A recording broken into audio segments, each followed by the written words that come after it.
Hi, my name is Shawn, and this is my sign name, which means eagle. I'm profoundly deaf, and I live in Brisbane, Queensland, Australia, and I've grown up here.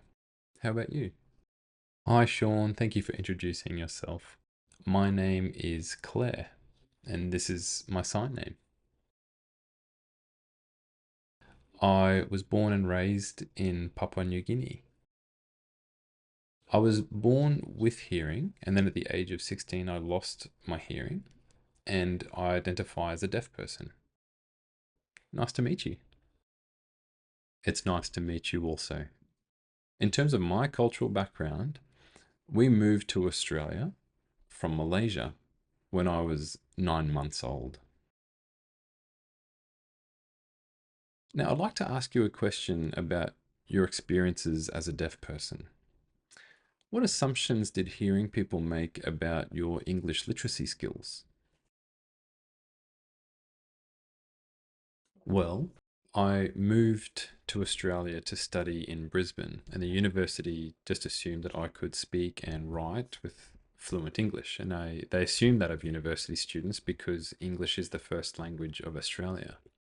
But I think it's not right to assume that because I came from a different background of diverse languages, including Tok Pisin or Pidgin, and Papua New Guinean Sign Language, and there's a diversity there. So to assume that is not correct. Learning English was a real challenge. It was hard work. I had to learn to write and read and speak it. So for me, as a deaf person, I think they should have been more open-minded to learn about me and where I came from and my language background. What about you? Well, my experience growing up was different to yours. I grew up in a multi-language, multicultural family. English was my family's fourth language.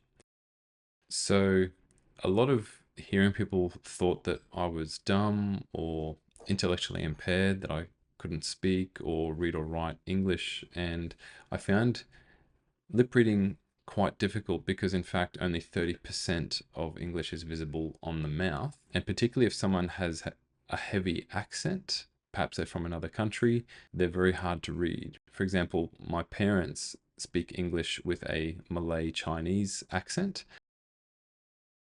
so it's very hard to understand what they say in English by lip reading. I much prefer communicating in Auslan or simple English.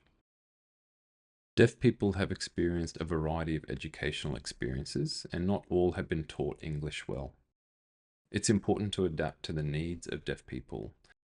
We as deaf people are normal humans with emotions. We're not dumb. We're not to be viewed as animals or toys that hearing people can put down. We should be respected for our language and our culture. I learnt English at school, university, and TAFE, but my schooling experience was very poor. I didn't have any sign language or interpreting supports. University and TAFE helped me a lot to improve in my Auslan and my English literacy skills, which I'm glad about. Thank you, Shawn. I have another question for you. Where and how did you learn Auslan?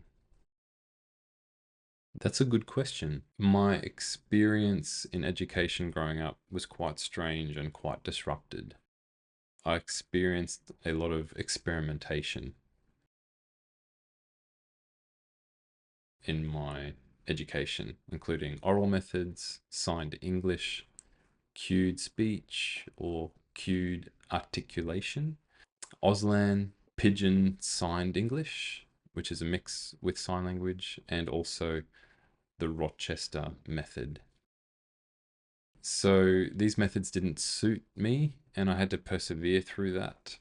I also learnt Auslan at school in year 12 when my school changed from using signed English to using Auslan. But it was really at university in TAFE where I learnt proper or real Auslan. At school, the hearing teachers or the interpreters didn't really use a high quality form of Auslan. So it wasn't until I was with the deaf community and seeing it. My parents, when I was small, took me to the deaf club and deaf community events and deaf social events. And so I got to see that, and that was really supportive. But at school, I really only used signed English or used the oral methods, which was really hard. I'm really pleased I had mentors to look up to. A lot of deaf people taught me and helped me to be immersed in the community and the language. After school, I went to university in TAFE and was still involved in community events. I went to things like PD workshops where I learnt about the linguistics and structure of sign language, and I'm so pleased the deaf community shared their language with me. It hadn't been easy. I also appreciate deaf people accepting my parents being from Malaysia, having a different language and sharing sign language with them. How about you? What was your experience learning sign language? Well, I grew up mostly using speech to communicate, but when I moved here in 2016 to study, that's when I started to learn Auslan. And I learned in a few different ways. I had tutoring through an international students program. So I was introduced to Auslan in that way. I was surprised just how beautiful Auslan was as a language. So with that tutoring, that really helped me develop my Auslan skills. It was a few hours on a weekend where I would get tutoring and I would practice and observe. Another way I learnt was through mixing socially with the deaf community here in Brisbane. And then also at the university, I had interpreters in my classes, so I learned Auslan from them. So that's how I developed my skills in Auslan. Very slowly growing, just like a flower slowly blooming. And then after a few years, I became very confident in sign language. That's interesting. Thank you, Claire, for sharing your experience. I had a similar experience. I learned Auslan in different ways at university, TAFE, through interpreters, and the deaf community. It was incredible. Being immersed in the deaf community, you get to learn such a rich language like Auslan. I wanted to ask you about your thoughts about your language skills in sign language, your written skills, and your speech, how they've grown in richness over time. Well, through the community, I would interact socially with deaf people. I'd observe people who had very strong Auslan backgrounds. Perhaps they came from multi-generational families of deaf people. I would learn from them. At university, I would meet friends and also interpreters and communicate with them in sign language. And it changed my view of my language, my use of English and Auslan together, and how I wrote or how I read or how I would speak. I think too, meeting people from other countries that now live here in Australia, meeting people from diverse languages and cultural backgrounds broadened my view. I would observe them and take opportunities to learn from them. So these were really rich experiences for me to improve my own skills. And I came to see the differences between Auslan and English and my own home language, Tok Pisin, and how I would communicate with other people and learn from other people. So for example, if I met someone from a different language or culture, like yourself coming from Malaysia, I would observe how you use sign language and how you use English when you communicate with me, for example, by text. And so I learned from all these different people, and these are rich experiences to improve myself. How about you?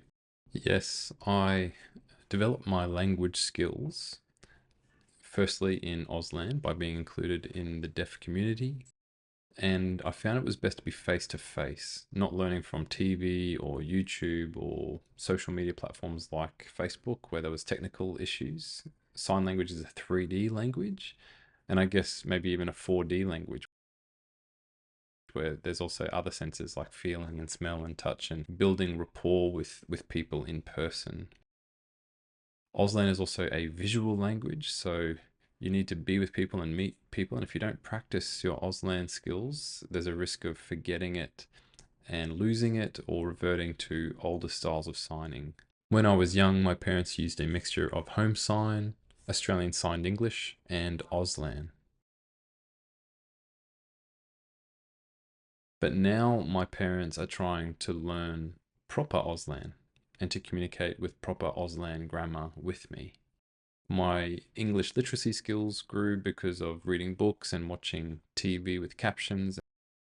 And if I didn't understand things, I would ask hearing friends or colleagues what particular words meant. And because English is such a rich language, there's so many different contexts to it as well. There's Australian slang, there's government language and jargon, there's academic English, there's school English, and there's basic English used in the community. So it was hard to understand what things meant. English was a very hard language to learn just because English has more rules. There's also more double meanings. There's also English or hearing humor, which is different to deaf humor that I'm used to. But I'm really pleased that people have helped me to understand that about English. Also, participating in deaf community events, I'm able to interact with deaf people from generations of deaf people, or even coders, and learn language and culture from them.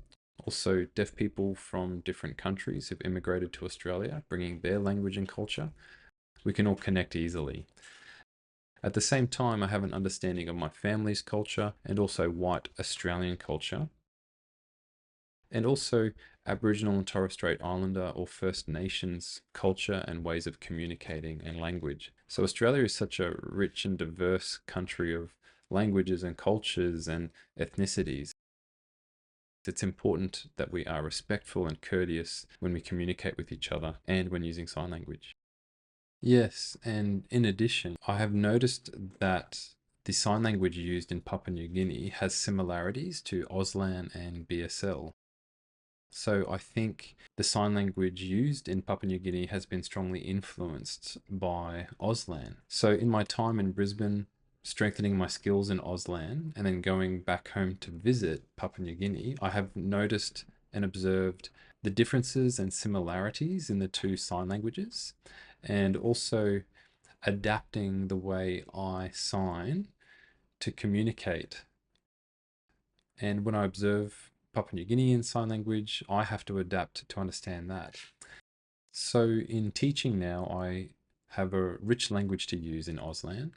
At university, I had to use English to a fairly high level. And in meeting with deaf friends or in communicating with the deaf family that I stayed with around the dinner table or over a coffee, we would have these rich conversations in Auslan. I would then have to adjust back to using English at university. So it's constant adjustments, but it's enriching to know you can learn and use a variety of languages. For example, whether I'm in Papua New Guinea, here in Brisbane, or meeting a diversity of people like you who've come from Malaysia. Yes, it's interesting that here in the state of Queensland, the language we use has changed so much over time. It's been influenced by Auslan, Signed English, New Zealand Sign Language, British Sign Language, International Sign, Signed English, and some Irish Sign Language. So the language has changed a lot, just like the English language is always changing and evolving. Well, thank you for your time, Claire. Thank you, Shawn. It was lovely to learn about your experience and your views and your rich experience in language and culture and with people of different backgrounds. Thank you. Thank you.